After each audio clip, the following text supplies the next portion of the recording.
maison et nous nous rassemblons pour t'adorer.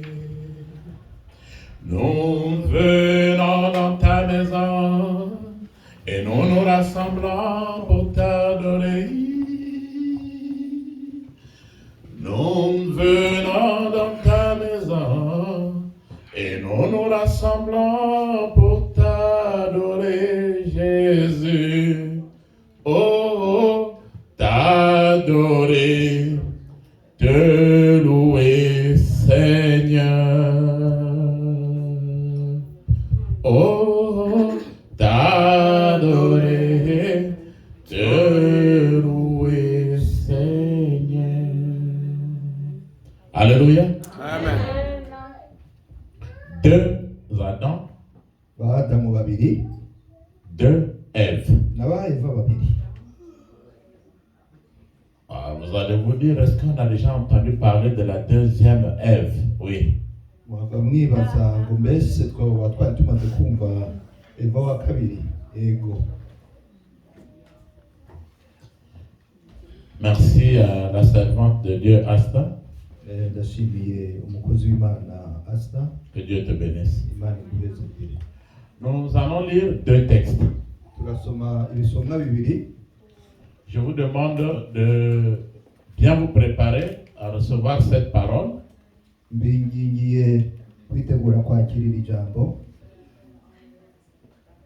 Quand on est prêt à manger à table, on souhaite aux autres bon appétit. Iyo rero witeguriye gufungura, umuntu yifuriza abandi akayabaguru cyane kugubwa neza cyane akayabaguru bisangire. Alors toi qui es à côté de l'autre, souhaite à l'autre bon appétit. Nawe bwira uyu uwo mwegeranye ku bon appétit. Bon appétit.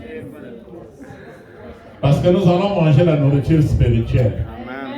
Kuko tugira turye ifunguro yo mu mwuka. Alléluia. Amen. Le premier texte est écrit dans le livre de Genèse, Igisomwa cya mbere cyanditse mu gitabo cy'Itanguriro, chapitre 2, igice cya kabiri, versets 21 à 24. kuva ku murongo wa 21 gushika ku murongo wa 24. Yeah, Genèse 2, 21 à 24. Itanguriro kabiri kuva ku murongo wa 21 gushika ku murongo wa 24. Ndasoma mu izina rya Yesu. Amen. Genèse chapitre 2, versets 21 à 24. Itanguriro igice cya kabiri kuva ku murongo wa 21 gushika ku murongo wa 24. Ndasoma mu izina rya Yesu. Amen. Maze Uhoraho Imana asinziriza uwo muntu ubutikoma. Agisinziriye amukuramo urubavu rumwe, ahomeka inyama mu gishingo cyarwo. Urwo rubavu Uhoraho Imana akuye muri uwo muntu arukuramo umugore arumumuzanira. Maze uwo muntu aravuga ati, uyu ni igufa ryo mu magufa yanje, ni n'umubiri wo mu mubiri wanje.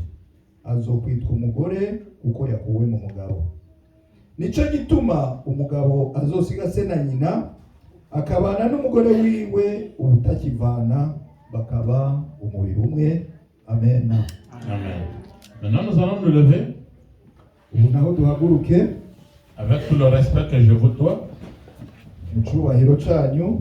Nous allons écouter le deuxième texte. Dusome igisomwa cya kabiri 1 Corinthiens kiri mu Bikorinto ba mbere chapitre 15 igice cya 15 verset 45 umurongo wa 45 virgule verset 47. Tuce dusimba tuje ku murongo wa 47. 1 Corinthiens chapitre 15 verset 45, vous sautez, et puis verset 47. Abikorinto ba mbere igice cya 15 dusome umurongo wa 45, duce dusimba dusome no 47. Ndasoma mu izina rya Yesu. Amen. kandi uko niko handitswe ngo umuntu wa mbere Adamu yabaye uwufise ubugingo. Adamu rwo hanyuma yabaye impwemu itanga ubugingo. Amen. 47. Umuntu wa mbere yavuye mu ijuru, uwo niwo mukungugu. Umuntu wa kabiri yavuye mu ijuru. Amen. Amen. Aidez la sœur Géraldine, la sœur de troupe. Maman Géraldine, Guato. 1 Corinthiens 45. 1 Corinthiens 15, vous voulez dire? Verset 45, virgule, verset 47. Alléluia. Amen. Veuillez vous asseoir. Convenablement. Kandi mugubwe neza. Avec sourire. Kandi mutwenga munezerewe. Souvent quand on dit cette parole, c'est les jours de mariage. Messieurs et dames se marient, on dit cette parole. Kenshi iri jambo iyo barivuzeho haba ari ku munsi w'ubukwe umugabo n'umugore bubakanye. Vous allez vous dire, mais où est le mariage aujourd'hui? Muhava mumbaza muti abubakanye barihe? Le mariage va se passer entre vous, qui êtes Ève, et le deuxième Adam, Jésus-Christ de Nazareth. Ubukwe buza kuba hagati yawe wewe Eva wa kabiri n'umugabo aza kwawe ari we Yesu Kristo w'i Nazareth. Adam qui vient du mot hébreu Adama. Adam ijambo Adam rivuye mu Kiheburayo mu ijambo bita Adama, qui veut dire celui qui est fait de la terre rouge. Bisigura ngo nuwakozwe mw'ivu ritukura. Celui qui est fait de la terre rouge. Uwakozwe mw'ivu ritukura. Adam. Maintenant, Ève, Eva nawe qui vient du nom hébreu, ivuye mu Giheburayo, qu'on appelle Hawa. yitwa Awa. Et Hawa, en français, la vivante. Mu Gifaransa bivuga ubaho, Ou la source de vie. cyangwa isoko y'ubuzima. La vivante ou la source de vie. Ubaho cyangwa isoko y'ubuzima. Ça l'explication de Adam et de Ève. Niyo siguro y'izina Adamu n'izina Eva. Le texte que nous avons lu, le premier, Igisomwa cya mbere twasomye nous montre comment ce que Dieu avait mis dans le sommeil Adam. ritwereka uko Imana yasinzirije Adamu. Vous savez que Adam a été créé par la terre. Muzi yuko Adamu yaremwe mu ivu mu gitaka, Mais la terre rouge. ariko mu gitaka gitukura cyane cy'agahama. Mais Ève, pour la créer, Ariko Eva mu kumurema, je ne sais pas. Non, on ne peut pas se mettre à la place de Dieu. Hein. ntabyo nzi twebwe ntituza kwishira mu kibanza c'Imana. Et je pense que si Ève aussi a été créée par la terre, elle devait dire, oh ben nous sommes égaux. Nibaza ko Eva iyo yaremwa nawe mu ivu yari kubwira Adamu ati turangana twese twaremwe mu ivu. Mais je n'ai pas dit que les femmes vous êtes inférieures aux hommes. Non, Ariko non, non. ntabwo bisigura yuko umugore atangana n'umugabo. Abagore bari munsi y'abagabo. Yes, I see you. Amen. Donc on prend maintenant Adam, il n'est pas mort. On dit qu'on l'avait fait dormir. C'est là où vient l'anesthésie, même les médecins utilisent ça dans les hôpitaux. Rero Imana ifata Adamu, ijambo ntiritubwira ko yapfuye, yari asinziriye nk'uko uno munsi basinziriza umuntu bagira babage, niho byavuye. On retire une côte Bamukuramo igufa, du côté gauche. urubavu rw'ibubamfu. Alléluia. Amen. Et avec cette côte, on crée maintenant Ève. Muri urwo rubavu rero baremamo Eva. Et d'autres versions sont très précises. Ça dit que c'était le côté gauche. Rero kumbereza neza na neza kugira ubyumve hari mu bubamfu, mu ruhande rw'ibubamfu, ibumoso. ibubamfu, ibumoso, sawa byose. Alléluia. Amen. Alléluia. Amen. Une parenthèse, hein. Donc même messieurs, dames, quand vous asseyez, ne mettez pas la femme au côté droit, il faut toujours la mettre là, côté gauche. Rero mw'abagabo mwe, iyo mwicaye rero ntimuzoze murashyira abagore banyu iburyo, naho bahita mu kinyarwanda. Okay, iburyo, hanyuma muzoze murabashyira ibumoso. Aho bavuye. Alléluia. Alléluia. Ne mettez pas la femme au côté droit, côté gauche.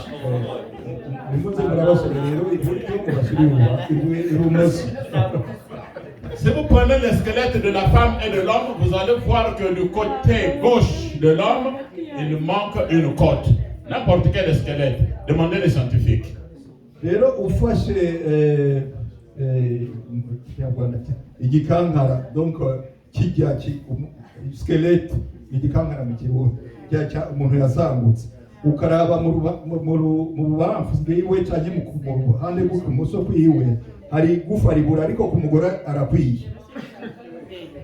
Alléluia. Amen. Papa Eric, où est ta côte? Papa Eric, iryo gufa ryawe none ryagiye Côté gauche. Elle est où? Alléluia. On acclame le Seigneur. Donc quand tu as une femme, c'est juste ta côte qu'on avait prise. Quand tu fais le mal à ta femme, tu fais le mal à toi-même. Iyo rero uronse umufasha ni rwa rubavu rwawe Imana yatora.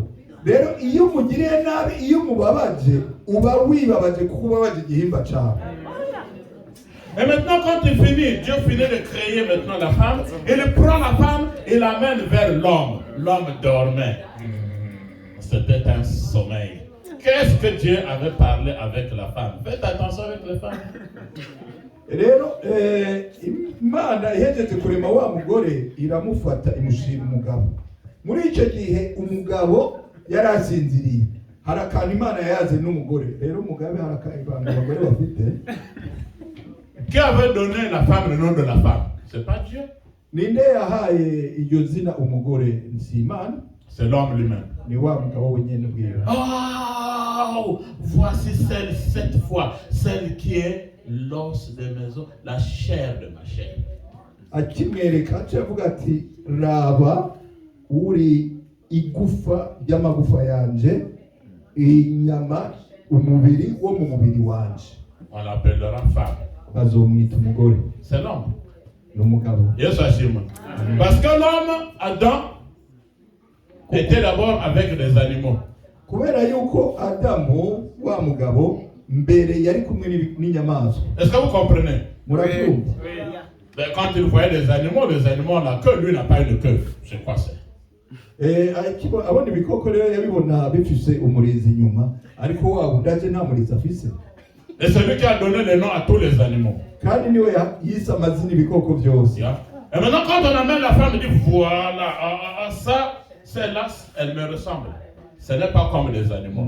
Voici cette fois celle qui est l'os de mes os, la chair de ma chair. Alléluia. Bakiza Imana ikizana umugore rero, Adamu yarabonye yuko uwuje adasa na bya bikoko yahora abona, ahubwo wajya asa nawe. Aravuga rero uyu ni gufa yo mu magufa yanje n'umubiri wo mu mubiri wanje.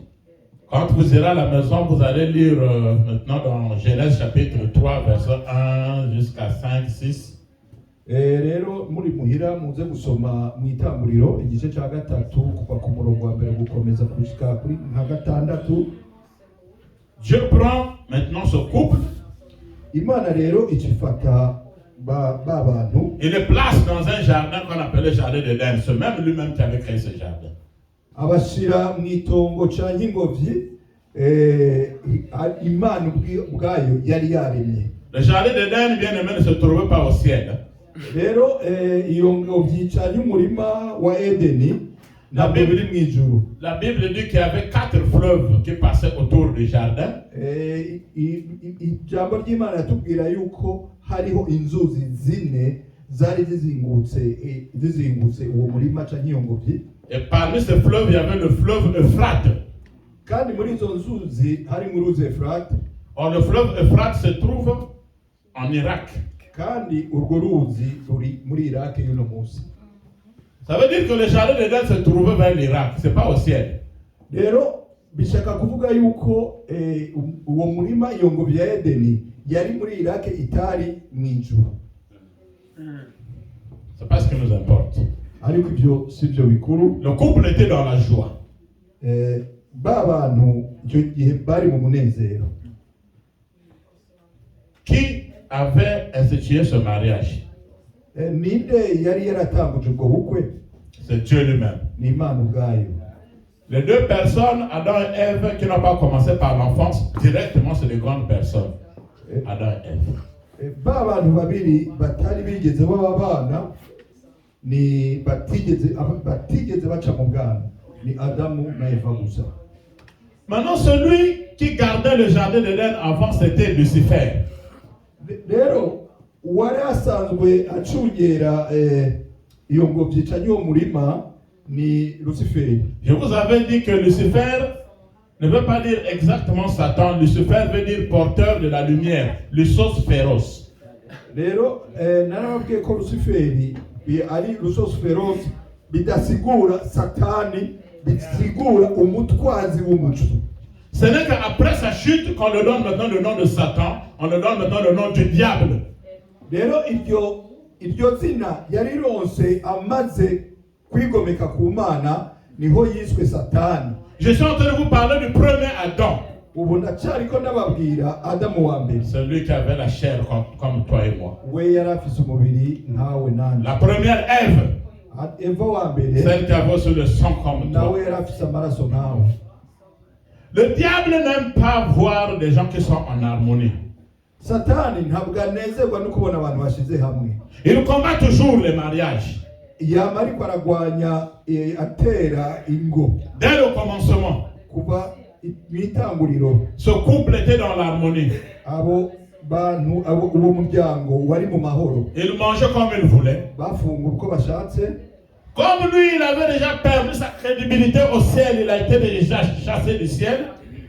Kubera we yari yaramaze guta ubwizigirwa yirukanywe mu ijuru. Il vient, il rentre maintenant dans le serpent.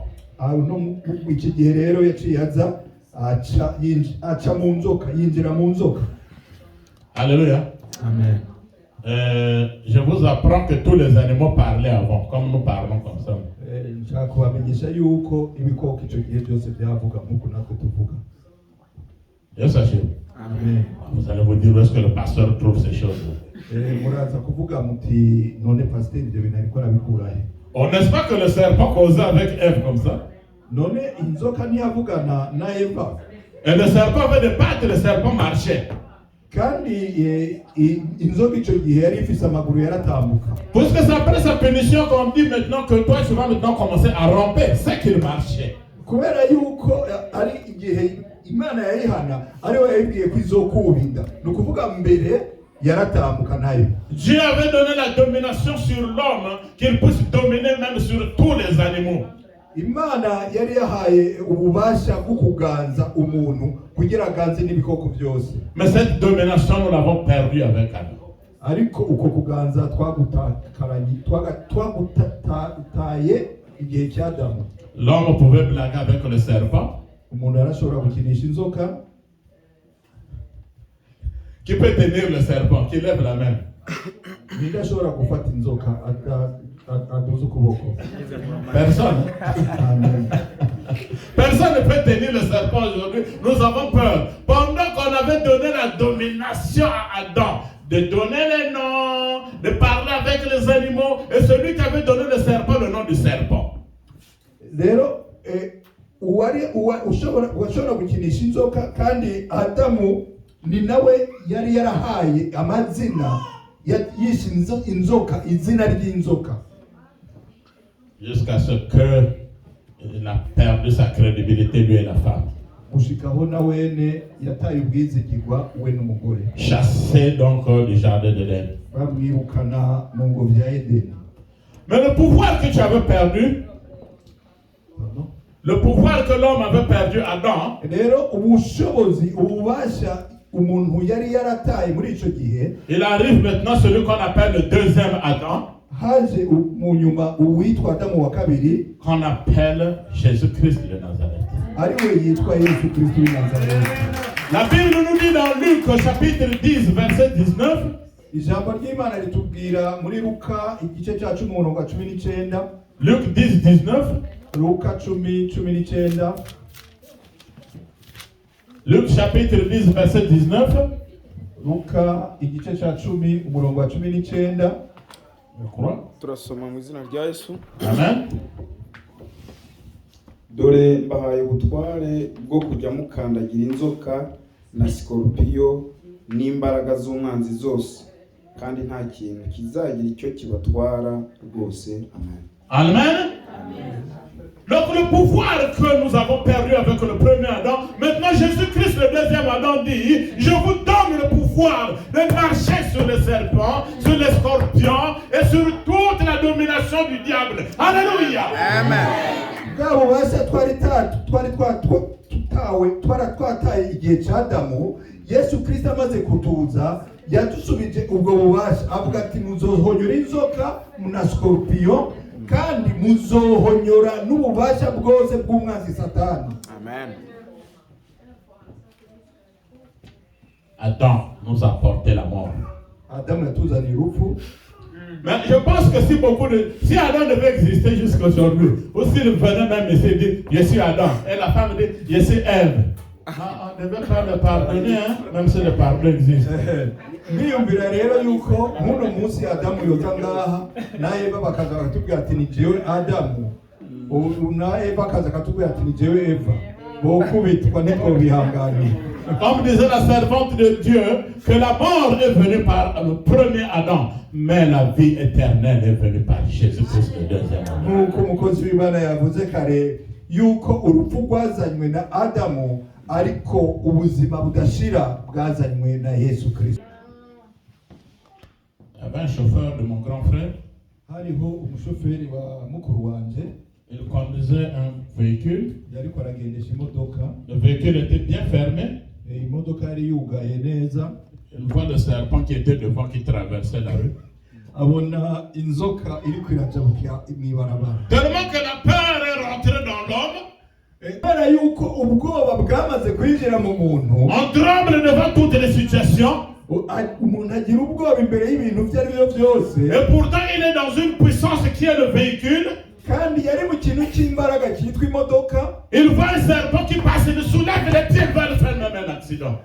Abona inzoka iriko irarengana, ataduza amaguru, atavyose ya modoka ija kugonga. Mon grand frère l'a dit, mais écoute. Mais tu es dans le véhicule? Oh oui, chef. Mais tu peux écraser donc le serpent. Ah, et pourtant. Hanyuma mukuru wanje aramubwira ati uri mu muduga nawe atego shewe, magabe iyo nzoka washobora kuyigonga. Atego mugabo. Vous riez, c'est bien. Mais c'est ce qui se passe avec les chrétiens d'aujourd'hui. Naho turiko turatwenga nivyo biba uno munsi n'abakristo. Lui, il était dans le véhicule, dans la voiture. Wewe yari mu modoka, Et toi, tu es dans Jésus-Christ. ariko wewe uri muri Yesu. Jésus-Christ est en toi. Yesu ari muri Tu wewe, reflètes Jésus-Christ de Nazareth. wewe werekana ubwiza bwa Yesu Kristo. Mais devant des petites situations, tu trembles. C'est comme si tu n'avais pas confiance à ton Jésus-Christ de Nazareth. Ariko ugeze imbere y'utubazo dutabonye utangura kugira ubwoba nk'uko umenga ntufise Yesu Kristo w'i Nazareti. Le deuxième Adam assure la sécurité. Adamu wa kabiri rero niwe atanga On umutekano. n'appelle pas seulement le deuxième Adam. Ntibamwita gusa Adamu wa kabiri, Il est aussi la source de l'eau vive. kandi niwe soko y'amazi meza, Il est aussi le pain de vie. kandi niwe mugati Vous w'ubuzima. savez là où il est né, Jésus-Christ? Murabizi aho Yesu Kristo ari? Il est né où? Yavukiye Dans quelle ville? yavukiye mu kihe À Bethléem, n'est-ce pas? I Betelehemu, sivyo? Alléluia. Amen. Or, Bethléem, c'est un nom grec. Kandi Betelehemu ni izina ry'ikigiriki, Mais en français, ça veut dire la ville du pain. ariko mu Gifaransa bishaka kuvuga igisagara ca nyumudugudu w'umugati. C'est pas pour rien que Jésus-Christ est né à Bethléem. Parce que lui, il a le pain de vie. Le pain qui vient du ciel. Qui doit être dans la ville du pain. Donc tu n'as pas besoin de trembler devant le pain. Parce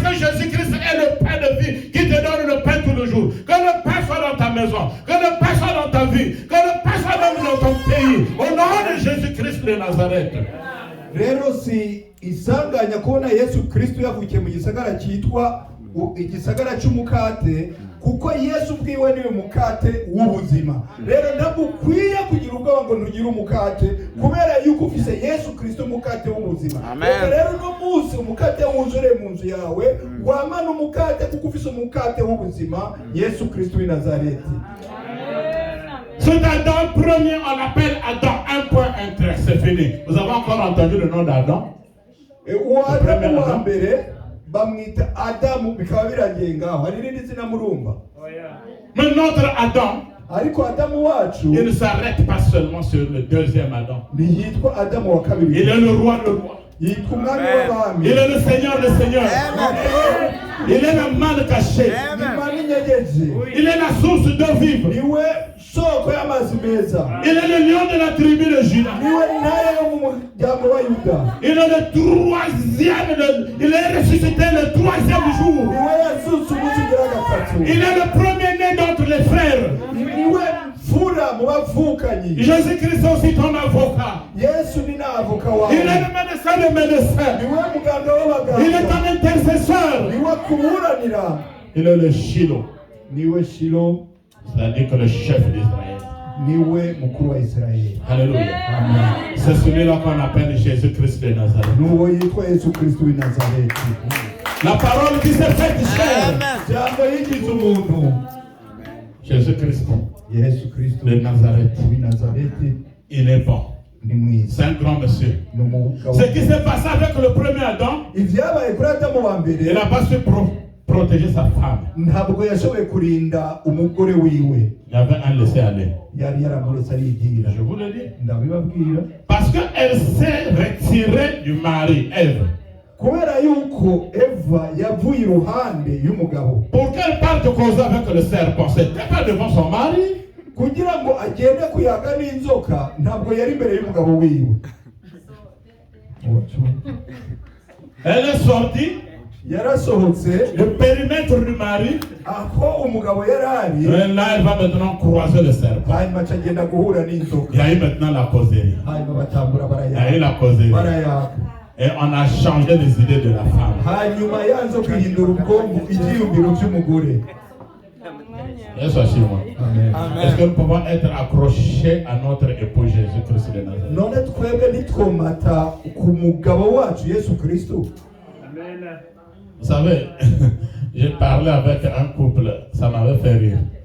murazi nariko ndayaga n'abubatse urugo, umugabo n'umugore, birantumenza. Soulevez un peu votre téléphone.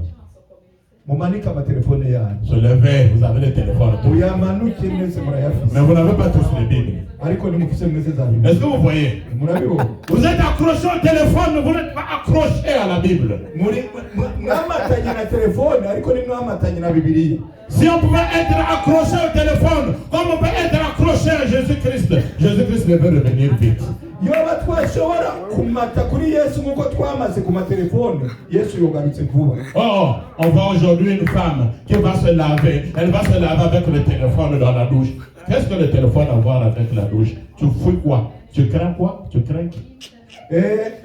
uno munsi dusigaye tubona umugore yagiye muri dushe koga akagenda atwaye telefone. none telefone ikora iki muri dushe? utinya nde? utinya iki? unyegeza iki? Et le mari aussi, quand il sort, il prend le téléphone, il va avec. Même quand il va à la douche, il va au toilette avec le téléphone. Le téléphone est devenu plus important que Jésus-Christ. n'umugabo ni uko nyene agiye asohotse agatelefone akiboherako muri dushe muri toilette abagafise. uno munsi itelefone twayihaye agaciro gusumba Yesu Kristo. Et ça se passe aussi même dans les foyers des chrétiens. kandi biraba no mu ngo z'abakristo. Si tu prends le répertoire de la femme, usomye umugore yanditse mu mazina ari mu telefone, tu vois seulement les noms. Ange Gabriel. ubona abantu amazina ngo umumarayika Gaburiyeli, Archange Michel. ukabona umumarayika mukuru Michel. Ce ne sont pas des femmes, ce sont des hommes. abo si abagore, abo n'abagabo. Jusqu'à ce qu'elle se trompe, elle va même écrire Ange Joséphine. N'a jamais de Ange Joséphine. Gushika bashikaho bihenda ugasanga banditsemo ngo marayika Yosefina nta marayika Yosefina ari.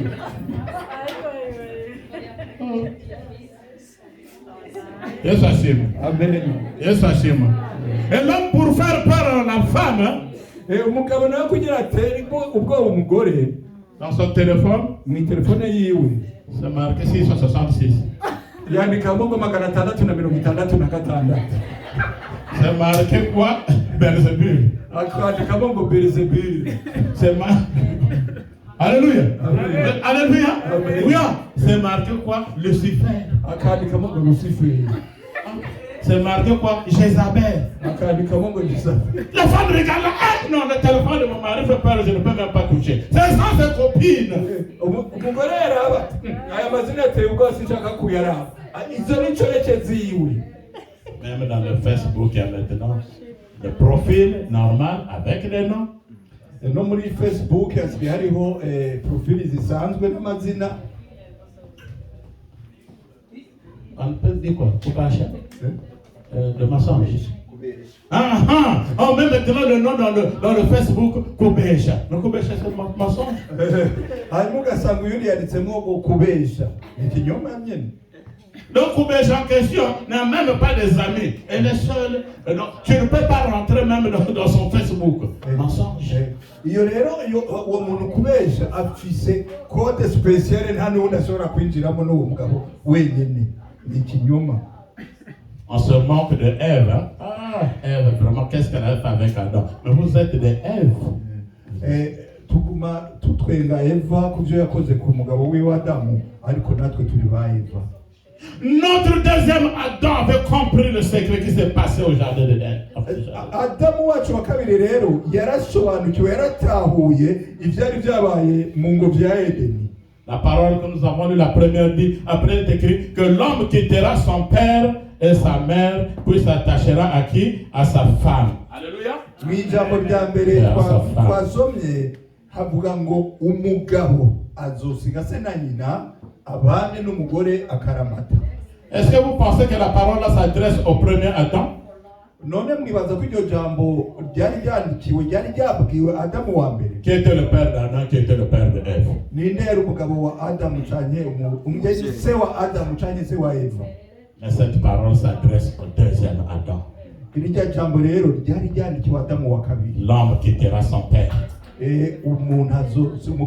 Jésus-Christ a quitté son père. Yesu yasize se. Il descend avec la forme d'un homme. Amanuka mu ishusho y'umuntu. Il est né d'une femme qu'on appelait Marie. Avukira mu mugore yitwa Maria. Jusqu'au point où Marie voulait la suivre. Il dit, femme, qu'est-ce qu'il y a entre toi et moi?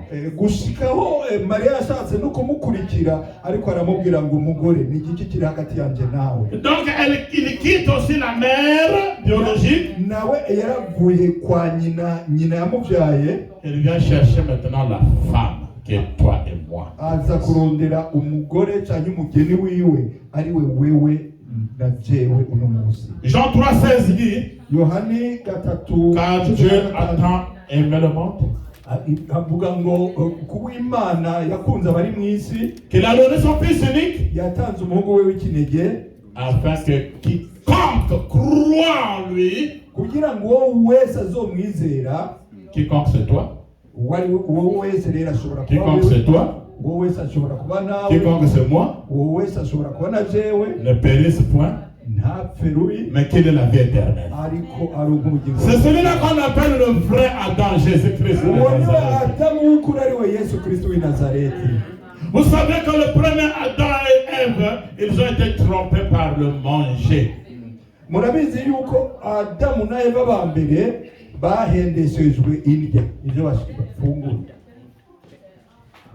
Qui vous a dit que vous ne pouvez pas manger le fruit de cet arbre?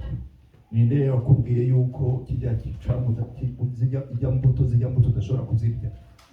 si nous allons dans Matthieu le chapitre 4, à partir du verset 2, tu parles un 2 à 3.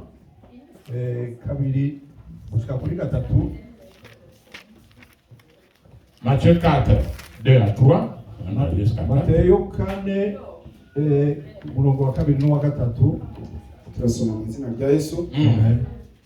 Aravuga ngo amaze iminsi 40 n'amajoro 40 atarya abona gusonza.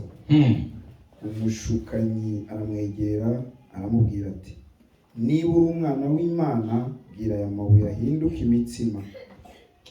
Amen. Il eut faim. Il avait d'abord jeûné pendant 40 jours et 40 nuits. Yari yabanje kwiyiriza iminsi 40 n'amajoro. Pourquoi Jésus-Christ avait jeûné pendant 40 jours et 40 nuits? Kuki Yesu Kristo yiyirije iminsi 40 n'amajoro? Parce qu'il avait trouvé que le premier Adam était stupide, avait livré sa femme. Mais lui, quand il est descendu, il est venu couvrir d'abord l'épouse. Il a fait le jeûne de 40 jours et 40 nuits pour que toi et moi nous soyons protégés, qu'on ne soit pas exposés par le diable Satan. Kubera ko yari yabonye ko Adamu wa mbere atarinze neza umugore wiwe, we rero yahereye kubanza kurinda umugeni wiwe, yiyiriza iminsi 40 n'amajoro 40 kugira ngo umugore we ntasubire gutegwa ngo atwagwe. Vous savez que le manger est en train de perturber le monde aujourd'hui. Murabizi ko kurya indya uno munsi ziriko zironona isi. Entre Adam et Ève ont mangé, Igihe Adamu na Eva barya, la mort est arrivée. Quand ils ont mangé le fruit, la mort est arrivée. urupfu rwaciye rushika, La souffrance est arrivée. ukubabara kwaciye gushika. Donc le piège du diable, il pensait que c'était comme le premier Adam. Tu peux manger. Jésus-Christ dit non, non, non. L'homme ne vivra pas de pain seulement, mais de la parole qui sort. Ariko Satani we yarazi ko aza guhenda Yesu, aramubwira ngo urashobora kurya, nawe aramubwira ngo ijambo rivuga yuko umuntu adatungwa n'irya gusa, atungwa n'ijambo riva mu kanwa k'Imana.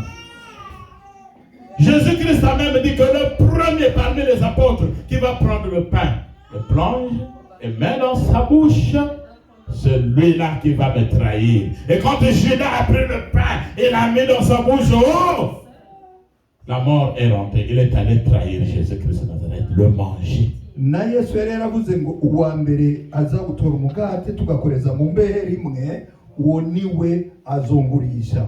Rero igihe Yuda yatora umugati agakozamwo, nawe n'urupfu rwari rwinjiye kuko yari ahejeje kugurisha Yesu. Beaucoup de filles sont devenues prostituées aujourd'hui dans le monde à cause du manger. Abakobwa benshi no munsi babaye indaya muri ino si kubera inda. Aujourd'hui, maintenant, même la prostitution spirituelle. Uno munsi n'uburaya mu mwuka bwaraje. Où des chrétiens vont maintenant dans les églises pour suivre, là où on donne le pain, là où on donne des sacs de riz. Aho abakristo basigaye bagenda mu matorero kuko bumvise ivyo batanga, yoti baratanga amafaranga, baratanga imifuka y'umuceri.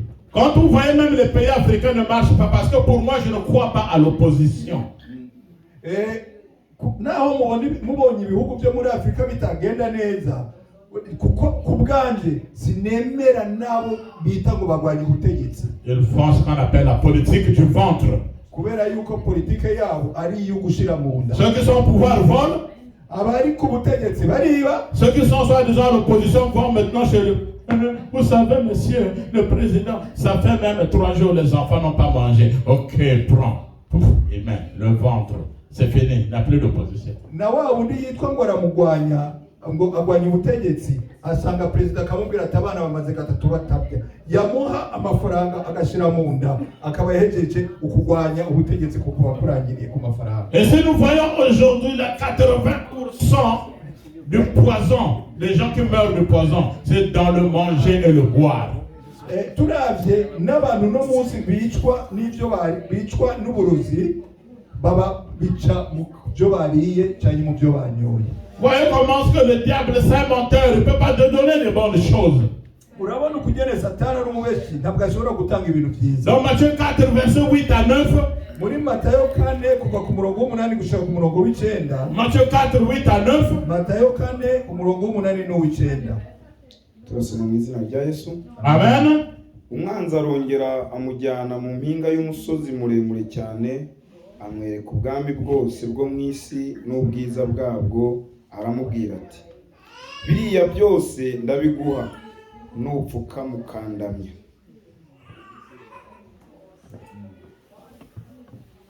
Le diable dit, si tu te prosternes devant moi, c'est ça? Je te donnerai toutes ces choses. Satani abwira Yesu ati niwapfuka mukandamya ndaguhereza ibyo byose by'isi. Mais en fait, c'est un menteur. Ukuri nuko ari umubeshi. Satan n'a rien créé sur la terre. Nta kintu na kimwe ku isi cyaremwe na Satani. Donc même dans le jardin de l'Éden, quand il disait Adam et Ève allaient manger ce fruit, c'est pas lui qui avait planté ces arbres. No muri Edeni abwira Adamu na Eva ngo nimurye, si we yari yararemye izo mbuto. Il veut quoi? Qu'on vienne se prosterner devant lui.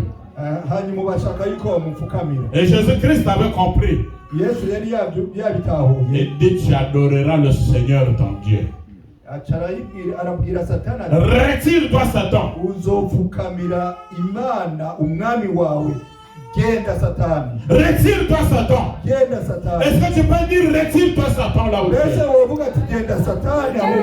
Crie fort, retire-toi Satan. Satan. Aujourd'hui, il y a même des hommes de Dieu, des chrétiens qui ont abandonné l'époux. Ils sont partis faire l'adultère. L'adultère, ce n'est pas seulement homme et femme. Il y a aussi l'adultère spirituel. Là où on va maintenant s'agenouiller devant maintenant les sectes, les loges, à cause de la famine, pour des petites choses. Uno munsi rero hari n'abakristo mbere n'abakozi b'Imana abapastori nabo babaye indaya mu mwuka kubera yuko bagenda gupfukamira Imana, bagenda kurondera uburyo mu matorero habo ho kwinjira benshi bakaronka amafaranga nabo nindi bajana uhemukira umwami Yesu. En fait, il voulait dire à Jésus que prosterne-toi et puis je vais te donner ce que ton père a créé. Ça n'a pas de sens. Muyandi majambo yariko arabwira Yesu ngo mpfukamira hanyuma meze ndaguhereze ibyo papa wawe yaremye. Urumva nta mutwe urimo. Yesu ashimwe. Amen. Yesu ashimwe. Muriho? Muriho? Alléluia. Alléluia. Alléluia. Et comment? Nikute. Vous vous rappelez de Joseph?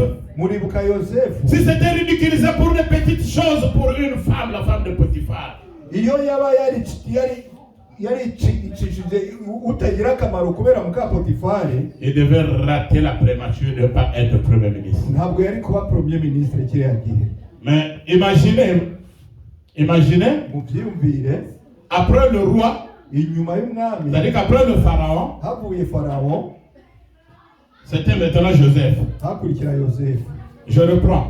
Ndasubiramo. Après le pharaon, havuye Pharaon. bon, quand je dis le pharaon, parce que pharaon c'était pas le vrai nom, c'était le nom du palais royal au début qu'on appelait pharaon. Et on a donné maintenant le nom au roi. Rero mvuze Pharaon ni cyari ku kirimba, kera hari ku kirimba mugabo n'umwami bacu bamuha iryo zina.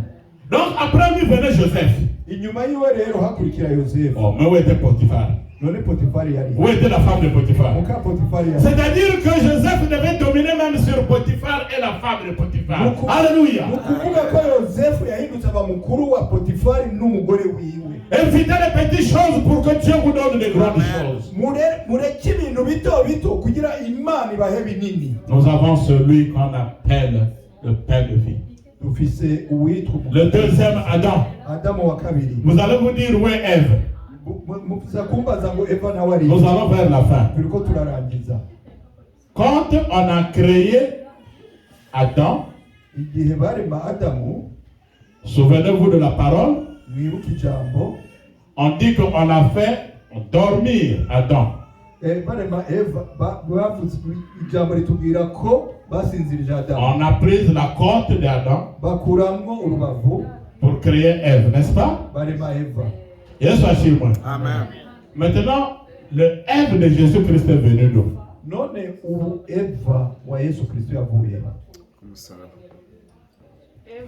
Qui peut nous lire Jean, chapitre 19,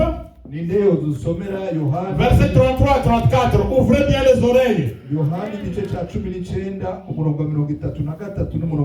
Oui, Jean 19, verset 33 à 34. La Bible nous dit quoi? Turasoma mu izina rya Yesu.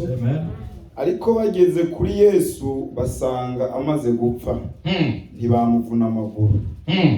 ariko umwe muri bo amucumita icumu mu rubavu, uwo mwanya havamwo amaraso n'amazi. Amen. Amen. Reprends. Suivez bien. Subiramwo. Peut-être qu'on allait plus entendre ça quelque part. Subiramwo Ariko- kubyumva. Ariko bageze kuri Yesu basanga amaze gupfa, ntibamuvuna amaguru. Ariko umwe muri bo amucumita icumu mu rubavu, uwo mwanya havamwo amaraso n'amazi. Alléluia. Amen. C'était où? À la croix. Alléluia. Dites à la croix. Umugati ku musaraba. Dites à la croix. Ku musaraba. Dites à la croix. Ku musaraba. C'est là où Ève est née. Naho Eva yavukiye. Yesu ashimwe. Amen. Parce que pour que la Ève sorte, on a fait dormir d'abord Adam. Kugira ngo Eva asohoke babanje gusinziriza Adamu. Pour moi, je dis que Jésus-Christ n'était pas mort à la croix. Jésus-Christ dormait, il était sous anesthésie. Kuri cewe Yesu Kristo ku musaraba ntiyari bwapfe ahubwo yari mu kinya. Le soldat est venu. Wa musodaraza C'est ce qu'on appelle un mal nécessaire. babyita ikibi mugabo ciza. Yesu ashimwe. Yesu ashimwe. Amen. Quand une femme met au monde, Uyu mugore iyo abyara suivez-moi bien, regardez-moi bien. mumurikire. Ce qui sort d'abord, c'est de l'eau et avec le sang. Ikisoko bwa mbere ni amazi n'amaraso. Alléluia. Amen. Alléluia. Amen. Ce qui sort avant que l'enfant ne sorte, c'est de l'eau avec le sang. Ikisoko bwa mbere imbere yuko amana asohoka ni amazi n'amaraso. Pourquoi le soldat n'avait pas trouvé l'œil de Jésus? Kuki uwo musoda atari yacumise ijisho rya Yesu? Pourquoi il n'avait pas percé le dos de Jésus? Kubera icyo atacumise mu mugongo. Mais il fallait que Jésus-Christ dorme à la croix. Byari bikenewe ko Yesu asinzira ku musaraba. Pourquoi il perce maintenant la côte? Kubera icyo atoboye mu rubavu. Et de la côte est sorti l'eau et le sang comme la femme met au monde. Et c'est là où l'église est née. Alléluia! Muri kwa rubavu havayo amaraso n'amazi, ni nk'uko umugore mu kubyara asohoka amaraso n'amazi umwana akaboneka kuvuka, uko niko n'itorero ryavutse. C'est là où le deuxième Ève était née. La deuxième Naho Ève. Eva wa kabiri yavukiye. Parce que Jésus-Christ avait dit à Pierre avant, Kubera yuko Yesu yari yabwiye Petero bwa mbere, Pierre, Petero sur cette pierre, kuri urwo rutandara, donc la vraie pierre, c'est lui-même Jésus-Christ sur moi. ibuye uby'ukuri ni Yesu Kristo. Yavuga ati kuri jewe Je bâtirai mon église. nzokubaka itorero Je ryanjye. bâtirai. Nzokubaka. C'était le futur. Byari muri kazoza. Donc il n'y avait pas encore l'église. Icyo gihe itorero ntiryari bwabe. Maintenant, quand il est arrivé à la croix, amaze gushika ku musaraba, les gens pensaient qu'il était mort. bo biyumvira ngo yapfuye. Normalement, quand une personne est morte, pourquoi aller percer encore le côté? None umuntu yamaze gupfa kukihorinda kumucumita. C'est Dieu qui avait utilisé le soldat. Ni Imana yakoresheje wa musoda. Il dit qu'il y a quelque chose que la nature a oublié. Hari ikintu isi yibagiye. Va maintenant percer le côté de Jésus. Genda ucumite mu rubavu. Et de là était sorti l'eau et le sang. Aho niho hasohotse amazi n'amaraso. Pour que toi tu sois né, toi qui es église, l'épouse de Jésus-Christ. Kugira wewe uzuvuke wewe uri umugeni wa Kristo. À la Pentecôte, Kuri Pentecote c'était pas la naissance de Jésus. ni kwari kuvuka. C'était la présentation de Jésus. C'était pas la naissance de l'église, je voulais dire. Ni ryari ivuka ry'itorero, Mais c'était la présentation de l'église. kwari ukwerekana itorero. Donc l'église, l'épouse de Jésus-Christ, Ève, est née à la croix. L'œuvre de la croix. Rero itorero rya Yesu Kristo ryavutse igihe yacumitwa ku musaraba. Alléluia. Amen. Alléluia. Amen. C'est là où tu es né. Aho wavukiye L'église. itorero. L'église. Itorero. Je voulais dire ceci pour finir. Nashaka kurangiriza kuri ibi. Vous savez, quand tu as une femme à la maison, Murabizi iyo hariho umugore muhira, d'habitude, elle rentre à 12h, à midi.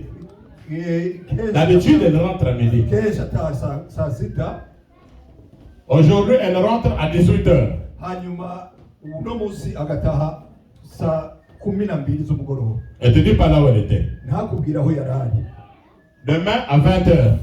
bukeye agashika saa 2 z'ijoro. D'habitude, elle rentre à midi, à 12 heures. Ariko mu bisanzwe asanze ataha 6. Elle te dit pas là où elle était. Ntanakubwire kandi ahavuye. Après-demain, elle vient maintenant à 21 heures. Hirya y'ejo naho akaza saa 3 z'ijoro. Elle te dit pas là où elle était. Ntakubwira aho yari ari. C'est ça ce qui crée le divorce. Nibyo bituma bavana. Dieu soit chez moi. Dieu soit chez moi. Il en est de même pour les chrétiens. Aujourd'hui, tu viens en retard à l'église. Le culte commence à 14h30. Toi, tu viens à 16h. Tu ne fais pas mal au corps du pasteur. Tu fais mal à ton époux, Jésus-Christ de Nazareth. Uno musi niko bimeze n'abakristo. Aziko amateraniro atangura saa 8:30. Uno musi agacererwa iminota 30. Bukeye agacererwa iminota 40. Ntagire n'icyo bimubwira. Ntabwo ariko arababaza umutima wa pasiteri, ariko arababaza umutima w'umugabo wiwe ari we Yesu Kristo de Nazareth. Et pire encore, une femme qui va sortir, elle fait maintenant 5 jours, 1 semaine, 2 semaines, tu la vois pas. Elle vient tranquillement. Ça va mon chéri? Ah, je pense qu'elle va encaisser une bonne gifle. Ibirenze rero iyumvira umugore wa mugore yagiye araye hanze 1, 2, 3, 4 hanyuma ubugira 5 aratashe arakubwira ngo mbega bimeze neza mugabo wanjye nibaza ko azorya amakofi. Il en est de même pour des chrétiens qui disparaissent 1 semaine, 2 semaines, 3 semaines. Oh, la maison familiale, ton foyer c'est l'église. Tu réapparais 2 mois après. Tu ne fais pas mal au corps du pasteur, à l'époux Jésus-Christ de Nazareth. Rero ni uwameze uwo mugore ni kimwe n'umukristo agenda 1, 2, 3, 4, 5 hanyuma igihe ashaka akazogaruka. Ntabwo ariko arababaza umutima wa pasiteri, ariko arababaza umutima wa mugabo wiwe Yesu Kristo de Nazareth. Ça va que le diable est jaloux? Murabizi ko Satani, Mais Dieu aussi est jaloux. na Satani afite ishari. Très jaloux. Ishari ryinshi ahubwo. Si l'homme fait la jalousie à la femme fait la jalousie à l'homme, à combien plus forte raison Jésus-Christ qui est notre époux. Niyaba umugabo apfuhira umugore cyane umugore agapfuhira umugabo, nibaza ko Yesu umugabo wacu we adupfuhira gute. J'ai prié dans une église au nord. Arahantu nariko ndasengera mu rusengero hariya mu buraruko bwa Norvège. Il y avait une maman qui avait 2 enfants, 2 filles. Hari umumama yari afise abakobwa babiri. Yes, Amen. la plus petite s'appelait Marianne. Elle devait avoir dans les 5 ans. Mutonyi yitwa Marianne yasa n'ufise imyaka 5. Et la plus grande s'appelait Rosanna. Elle devait avoir dans les 11 ans. Mukuru nawe yitwa Rosanna yari afise nk'imyaka 11. Je jouais à la guitare. Nariko ndacuraranga gitari. Yes, et je chantais. Ndiko ndaririmba. Alléluia, Hosanna. Hosanna. Ndiko ndaririmba Alléluia, Hosanna. Alléluia, Hosanna. Ndiko ndaririmba Alléluia, Hosanna. Alléluia, Hosanna. Alléluia, Hosanna. Alléluia, Hosanna. Les gens étaient dans la joie avec des pleurs. Bose bari mu munezero barira. Mais la fille, Marianne, elle venait chaque fois s'asseoir à côté du pasteur. Elle disait, moi je suis la mère du pasteur. Ce jour-là, au lieu qu'elle pleure, elle s'est fâchée. Rero uwo mwana yakunda kuza akicara iruhande ya pasiteri, hanyuma uwo munsi abandi banezerewe we yarababaye. C'était les petites sœurs, grandes sœurs. Bari abana babiri bavuga. Marianne et Rosanna. Marianne na Rosanna. Yesu ashimwe. Yesu ashimwe. À la fin, j'ai failli la soulever, elle a refusé, elle était fâchée. Turangije ndahatswe nagiye kumuterura aranga yarashavuye. J'ai dit, qu'est-ce qui se passe?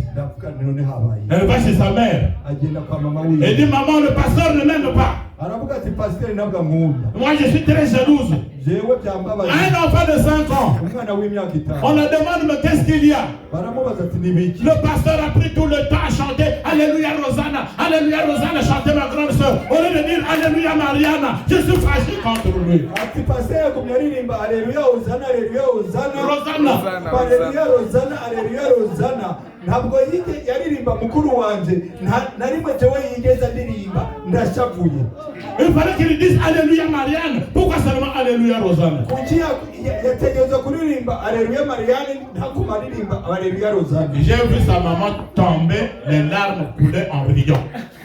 nabonye mama wiwe yikubita hasi atwenga amaso zakoroka mugabo ariko aratwenga. Elle dit, ah, pasteur, arrange le problème avec Marianne parce que moi je n'arrive plus à arranger ça. Acaraza arambwira ati pastor gerageza rero mwumvikane n'umucuti wawe Marianne. Qu'est-ce qui se passe?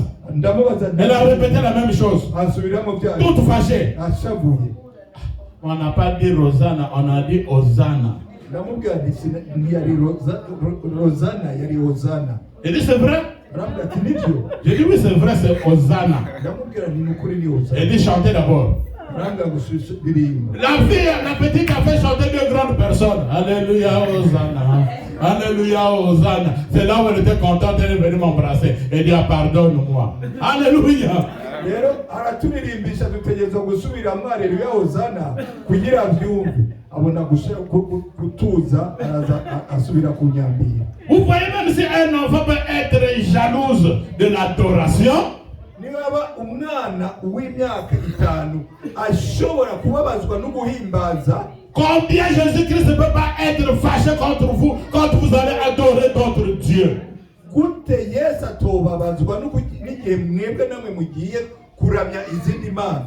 Même le fait d'abandonner l'église, vous savez que vraiment ça déplaît à Jésus. Hébreux chapitre 10, verset 25. Rero nukuheba itorero birababaza umutima wa Yesu. Soma mu Baheburayo igice cya 10 umurongo wa 20. Hébreux 10, 25 nous dit quoi? Baheburayo 10:25 hatubwira iki? Baheburayo ibice 10 ku murongo wa 25. Alléluia. Alléluia. Amen. Nous sommes presque à la fin. Turiko turarangiza. Twe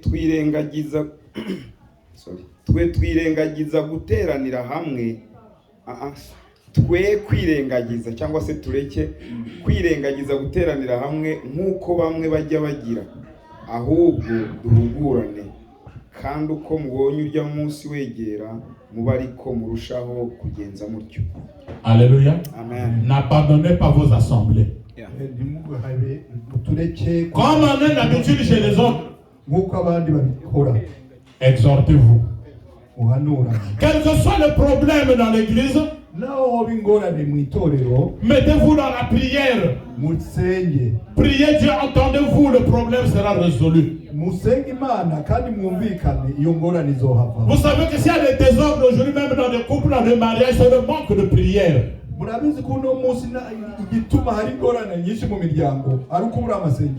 Jésus-Christ, le deuxième Adam, qui est Dieu, commence le ministère par protéger son épouse 40 jours et 40 nuits de jeûne.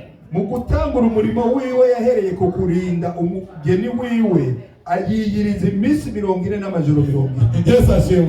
Hier on avait jeûne et prière. Quand on dit jeûne et prière, pasteur, oui, c'est-à-dire que je souffre souvent de l'estomac ici. C'est-à-dire que moi parfois, quand je ne mange pas bien, la tête fait mal. Ah! Le ventre là, comment la tête peut faire mal?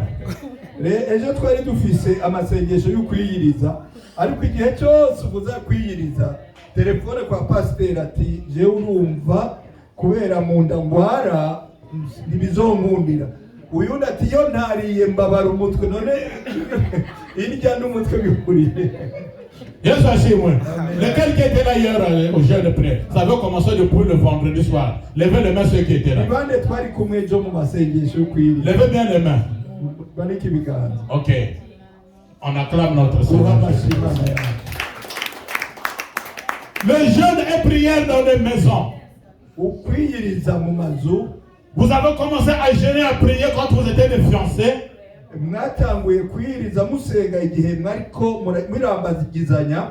Chérie, je t'aime. Moi aussi je t'aime. On va prier. C'est de la flatterie, hein? Un an après, 2 ans après, ils viennent prier qu'à l'église. Quand le couple repart à la maison, l'homme jette la Bible avec la femme jette la Bible, c'est fini.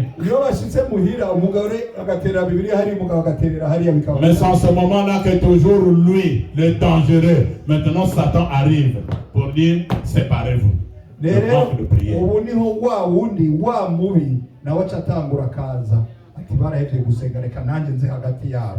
Qui est prêt aux noces de l'agneau? qui lève la inde main. yiteguriwe ubukwe bw'umwagazi w'intama.